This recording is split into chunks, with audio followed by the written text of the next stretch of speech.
Bagaimana cara mempidanakan orang yang tidak mau bayar hutang? Apakah orang berhutang bisa dipidanakan? Selamat berjumpa kembali dengan saya Maro di Maro Channel. Untuk sesi kali ini, kita akan membahas mengenai hutang piutang. Apakah masalah hutang bisa dimasukkan ke ranah pidana? Seperti pertanyaan di kolom komentar dari salah satu viewers di VT saya yang membahas tentang hutang yang saya beri judul, "Awas, viralkan hutang, penjara 4 tahun dan denda 750 juta.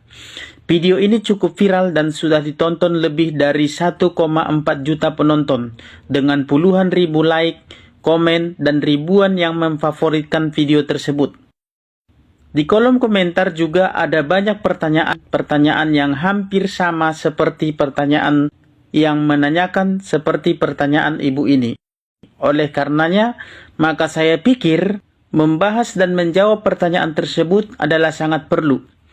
Jujur saja, memang mengenai hutang piutang murni tidak bisa dibawa ke ranah pidana, karena itu bukanlah bagian dari ranah pidana.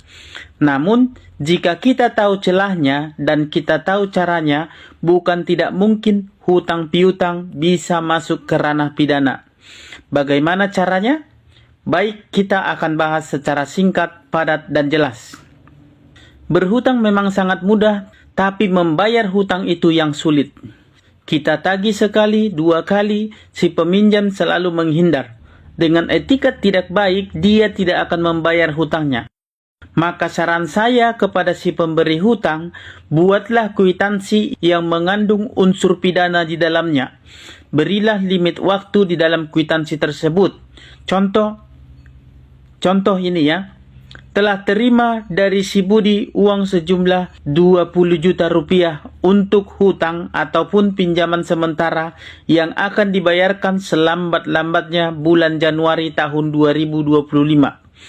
Ketika sampai bulan Januari tahun 2025, si penghutang tidak juga membayar, maka kita coba lagi tagih. Kalau belum juga dibayar, kita kasih peringatan. Kita beri limit waktu sampai bulan Februari 2025.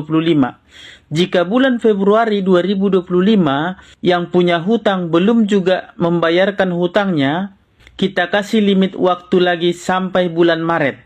Bulan Maret belum juga mau membayar, maka langkah selanjutnya telah bisa kita lakukan tuntutan pidana terhadapnya dengan cara membuat laporan ke polisi.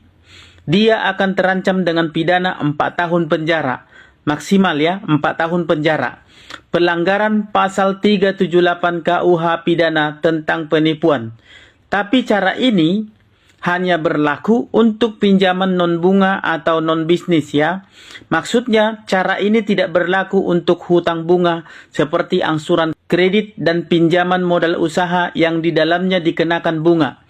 Jadi cara ini tidak berlaku untuk menjerat nasabah pinjol, nasabah leasing, nasabah bank yang sedang mengalami kredit macet. Kenapa? Ya karena hutang berbunga itu merupakan hutang bisnis, hutang yang mendatangkan keuntungan bagi si penyedia jasa kreditnya atau perusahaannya. Dan itu berbeda dengan hutang piutang pribadi.